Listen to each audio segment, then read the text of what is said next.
pilkada ini untuk segera membuat laporan kepada Panwasli Aceh ya, atau Panwaslu Wali Kota untuk segera ditindaklanjuti.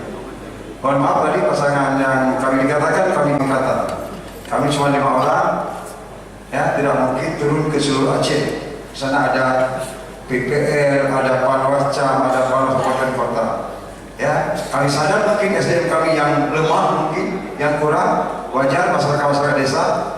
Ya, mohon maaf, bukan kami tidak bisa bekerja. Kami mohon maaf, kami punya tingkatan dalam bekerja. Tidak mungkin kami 5 orang dari Panwas Aceh untuk bekerja seluruh provinsi Aceh. Terima kasih. Tempat yang sudah diperiksa.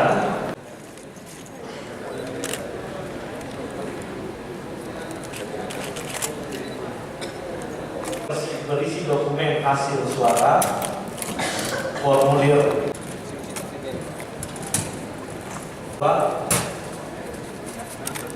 diperlihatkan kepada nomor 1.